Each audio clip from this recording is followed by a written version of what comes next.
dzisiejszym odcinku pranki kolegów, problemy na agrafce, najlepszy punkt widokowy na Gavi, nieplanowany objazd do Stelvio, ucieczka przed burzą oraz mokro i ciasno, czyli ostatnia nieprosta do naszego noclegu. Zapraszam.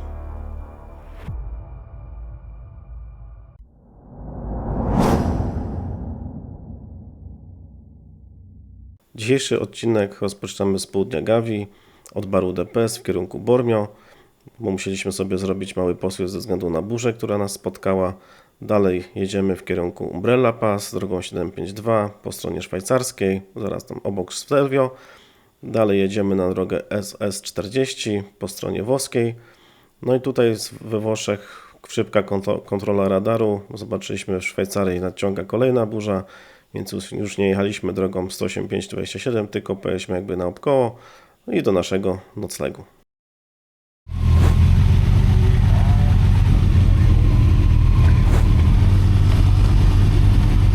Ty chuju! No do siebie. Chyba śmiewca. Normalnie, jak pierwszej klasy. Aha, to był zapłat. Nie mogłem nie zauważyć tego. A ja mu chyba wyłączyłem, nie? Nie robi się ona chyba tak.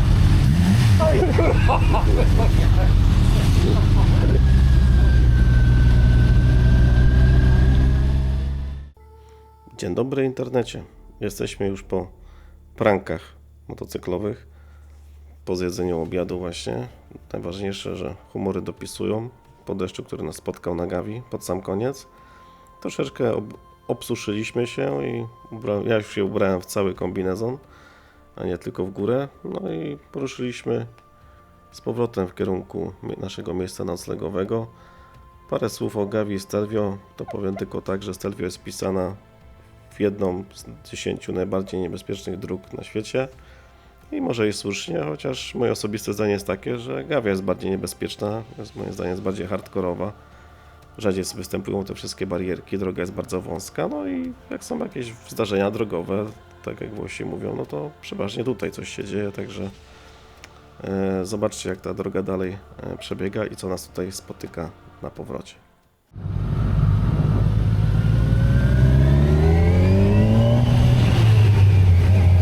Głosie mogą iść. On stoi i czeka na przeciw. No, to stoją kurwa na ulicy. Chuj. Coś tam idzie dzisiaj. Coś brązowego nie było. A może o samochód nie chodziło?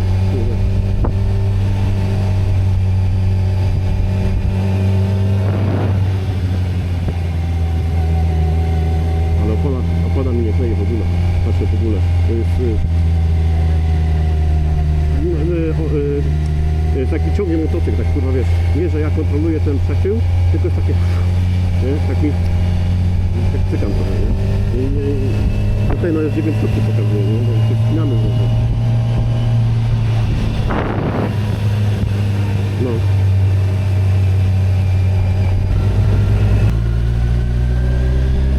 Ja jebie, nie, jedziesz tam gdzie patrzysz, więc uważam kurwa, nie?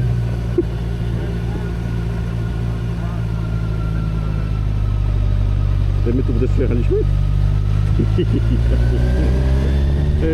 No, powiem Ci, że nie patrzyłem, tak, nie widziałem tego, kurwa, żebyś chciał wiedzieć. Tutaj to żadnych barierek, nic, kurwa, to są takie zakręty, że tu... Czekaj. Co tam jedzie? Kurwa.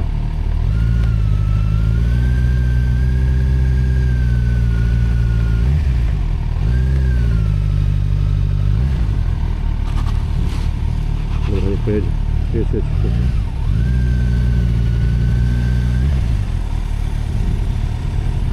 No. Jak tam jedzie coś na górze, widzicie? Kurwa, chłopaki. Jest problem. Nie wykręcę. Nie wykręcę. Ciekawe.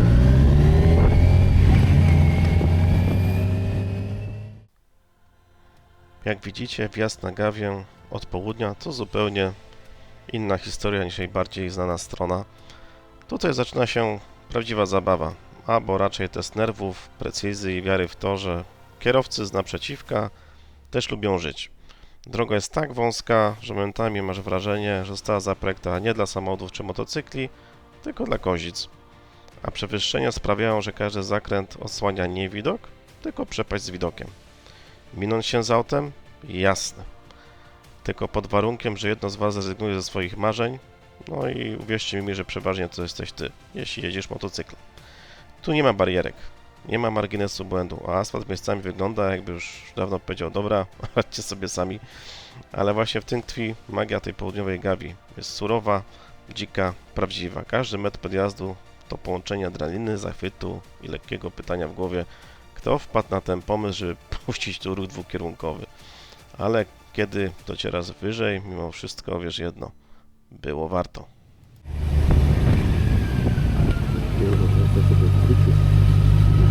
O ja pierdolę, tutaj było hasło.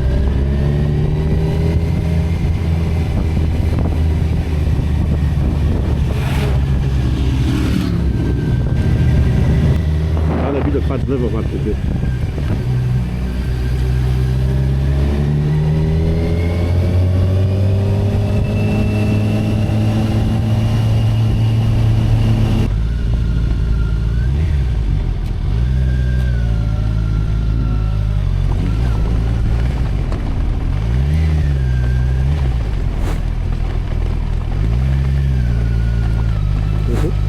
O, a to jest piasek, kurwa. Oj, oj, oj, oj. Tu nie jedźcie. Stój. Także gdzieś po kamieniach, nie? No tam nie wierzę, bo będziesz meczu z wyjazdem.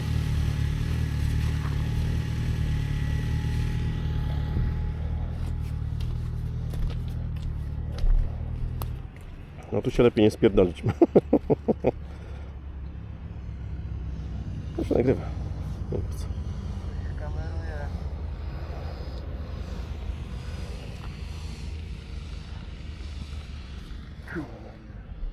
No tu i dronem bym polatał, stary, ten zwariował, a tu zobacz, dupa. Jedna wielka dupa. Dobra, to wybiorę przez telefon. Dupa jest ładna, ale to jest dużo ładniejsze. Ej, może zrobię ten. O, bo tutaj jest taki ładny widok na tamtej górę, wiesz? Oj, grzmi. Jedziemy. Jedziemy, kurwa. Kurwa, ja nie chcę moknąć. Tylko gdzie tu podjechać, nie? Ej. Tam jest najbliżej. No. Tam trzeba podjechać.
You never know what you can do until you get it on the side of you can go.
będąc na tym punkcie widokowym Gawia i później na Stelvio, jak była okazja, chciałem sobie polatać chwilę dronem, zrobić jakieś fajne ujęcia. No niestety nie było mi to dane. Mam drona DJI Mini Pro 4. No i niestety jak byłem na Stelvio, rozłożyłem drona, próbuję go włączyć, nie chce się włączyć. Próbuję uruchomić ten cały aparat RC do podglądu, też się nie chce włączyć. Mówię, co jest grane, popsuty? Mówię, czy jakieś wyładowanie elektryczne było, bo i zapalniczka motocyklu właśnie padła i kompresor. Mówię, co jest grane? Czy jakieś zagłuszanie? No i go nie uruchomiłem. No i taki trochę wkurzony tego dnia. No wszystkie elektryczne rzeczy, mam wrażenie, mi zaczęły tutaj po kolei padać. No ale mówię, no dobra, no wrócę z powrotem na nocleg i zobaczę, co tam jest grane. No i po podłączeniu do komputera przeinstalowałem wszystko z powrotem. Grałem tam aktualizację, włączam drona, ten aparat, pyk i wszystko śmiga. No i bądź tu mądry, nie wiadomo do końca o co chodzi, w każdym razie następnego dnia już było dane mi polatać. No a tutaj wracając na Stelvio, taka niespodzianka, że zamknęłam drogę, którą chcieliśmy wracać, więc mieliśmy taki trochę lekki, nieplanowany objazd. Zaczęło coraz mocniej kropić i właśnie tutaj w Bormie już dochodziła ta burza, która mi na radarze się pokazała. Ja mówię do chłopaków, słuchajcie, szukamy jakiegoś daszku, czegokolwiek. Mówię, właśnie jej stacja się pojawiła po prawej. Zjeżdżamy, o, tam jakiś taki fajny daszek rozłożony obok stacji. To tam parkujemy, te 30 parę minut przeczekamy, odpoczniemy, mówię, bo nie ma co moknąć, ta burza przejdzie i sobie pojedziemy. No i tak też w sumie uczyniliśmy sobie, zanim kontynuowaliśmy tą jazdę. Zrobiąc ten cały objazd, już udało nam się na Stelvio wyjechać. No i właśnie pojechaliśmy dalej. Tutaj trafiliśmy taką grupę motocyklistów, mieszanka Austriaków i Włochów, czyli można powiedzieć, że lokalesi. No i tak za nimi jechaliśmy po tym mokrym. No w sumie nie padało, mokra nawierzchnia, wiadomo, trzeba uważać, ale mówię, no jedziemy, no my już tam przyzwyczajeni w bojach, jeśli chodzi o deszcze. Ja po Norwegii to już tam w ogóle. No i tak za nim jechaliśmy, ale mówię, tak jadą, tak bardzo zachowawczo. A ja mówię, no chłopaki, jak tak za nimi pojedziemy, to za chwilę kolejną burzę chwycimy. Mówię, no chyba zaczniemy ich powoli gdzieś tam wyprzedzać na jakichś prostych, bo mówię, nie chce mi się już dzisiaj moknąć kolejny raz. No i w pewnym momencie po prostu, jak już tak widziałem, że oni tak jadą bardzo, bardzo zachowawczo, no, po tym mokrym, no mówię, no dobra, no to nie ma co tam więcej za nimi jechać, tylko tak po jednym będziemy ich brać. No i tak w sumie też się to skończyło, bo za chwilę, mówię, będzie podjazd pod Stelvio i Umbrella Pass. Mówię, no i żeby tam nikt nam nie blokował zakrętów, bo my trochę pewnie szybciej pojedziemy od nich, a spodziewałem się troszeczkę innej jazdy od nich, no ale wiadomo, no każdy jedzie tak jak potrafi, jak umie, jak się czuje na siłach, także nie ma się co czepiać. Także jedziemy dalej swoim tempem przed siebie.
Stelvio ma swoją reputację. Tłumy, auta, motocykle, rowery, kampery, piesi, jeszcze więcej kamperów. Ale czasem natura robi nam prezent. Po przejściu burzy przełęcz dosłownie się opróżniła. Zero aut, zero hałasu, zero ludzi. Jakby ktoś nacisnął przycisk reset i zostawił nam Stelvio tylko dla siebie. Podjazd w takich warunkach to zupełnie coś innego. Słychać tylko silnik, wiatr i echo zakrętów odbijające się od skał. Każdy winkiel pokonywany bez presji, bez czekania, bez kombinowania. Po prostu czysta jazda. Stelvio bez ruchu wygląda inaczej.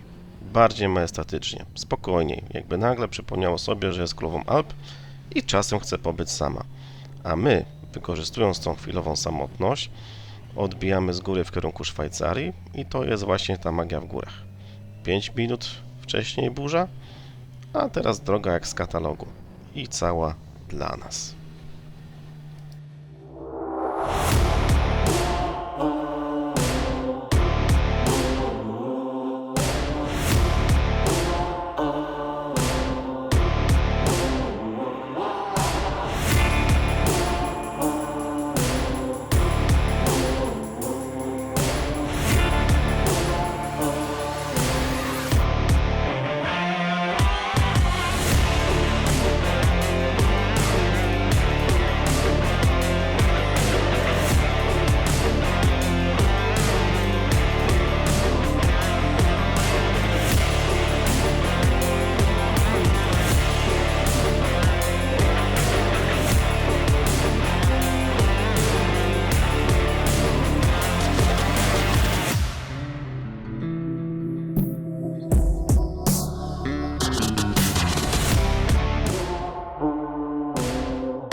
Uśmiechnij się. Co? Jesteś w kamerze. Czekaj.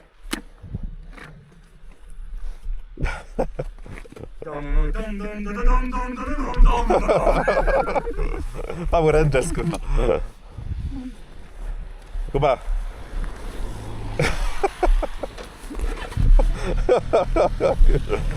Dobrze, humory dopisują. Pomimo zjebanego drona. No w chacie muszę rozkminić, kurwa, jeszcze. Co się kurwa nie tak?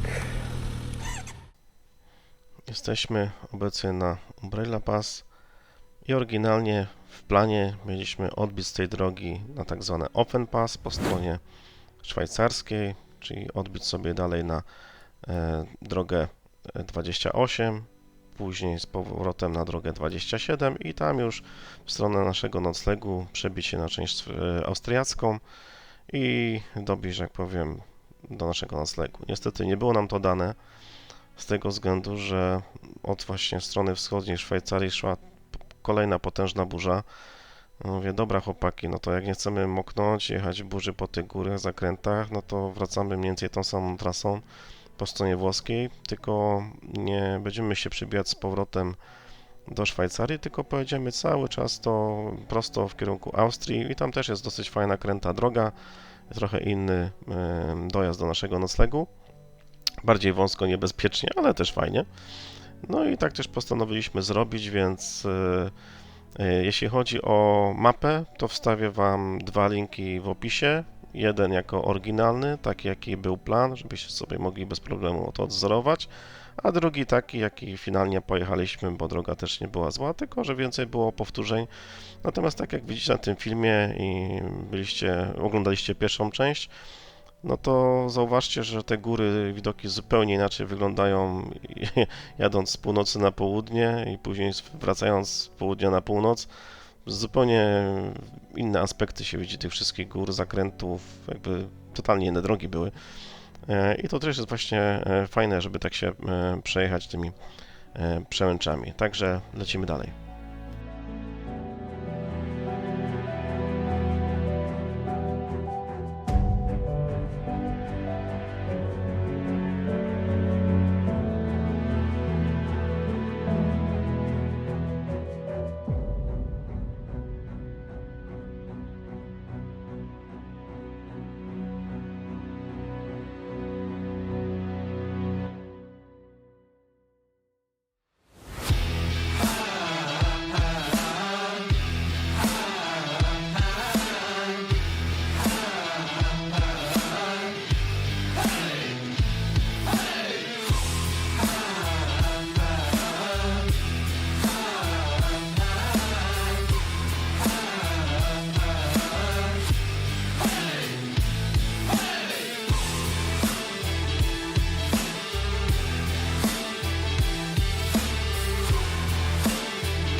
Droga SS40 we Włoszech to taka droga, która udaje, że jest zwykłym dojazdem, a po chwili łapiesz się na tym, że chwyta cię za rękę i mówi: no dobra, chodź, jeszcze się trochę pobawimy.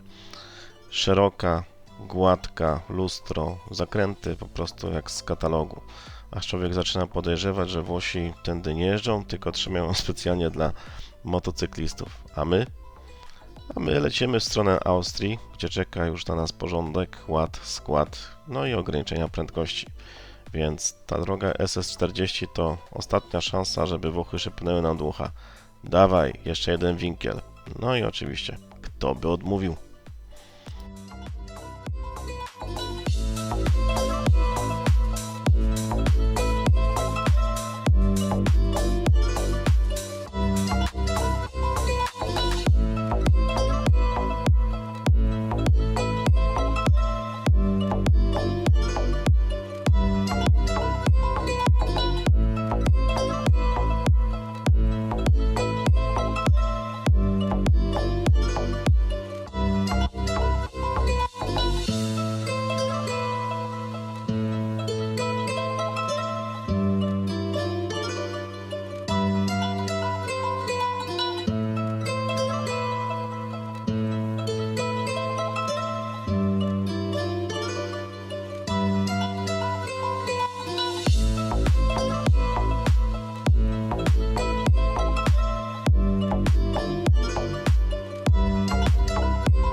No, już jesteśmy po stronie austriackiej na drodze 180 w kierunku miejscowości Spisz, gdzie mamy nocleg. No, jak widać po przekroczeniu granicy wita nas elegancki gospodarz austriacki, że mamy równą, czystą, pokładaną drogę. Widać, że jesteśmy w kraju, gdzie nawet zakręty trzymają się przepisów. No, po włoskich emocjach i szwajcarskich widokach, no to 180 to taki alpejski relaks, nadal bardzo widokowy. Można powiedzieć, że serpentyny spokojne, asfalt jak stół bilardowy, a po bokach widoki, które mówią spokojnie, już jesteście prawie w domu. Tutaj na tych ostatnich winklach, dosyć ciasnych, mieliśmy ze zdziwień autobus, jeszcze pani go prowadziła, mówię, no pełen szacun, mówię, bo mieliśmy busem z przyczepką tutaj co robić, mówię, autobusem pewnie jeszcze gorzej, ale jak widać da radę wszystkim tutaj wykręcić. Także końcówka taka finalna, podjazdowa całkiem spoko. No i jak powiem, w oddali, jak te winkle robiliśmy, to było widać, że jakieś tam chmury idą, to jest ta cała burza, która była nad Szwajcarią. No my staraliśmy się, że jak powiem, przed nią uciec. No nie do końca się wszystko tak udało. Na końcu trochę zmoknęliśmy. Ale to nie było to, co na Gavi, to był taki kapuśniaczek co do tego i tak fuksem się udało, że dojechaliśmy do naszego miejsca noclegowego i tak coraz bardziej zaczynało kropić, tylko pościągaliśmy swoje tankbagi szybko do domku i później jak lutło, to do drugiej w nocy pamiętam, że padało. Także mówię, udało się całkiem fajnie.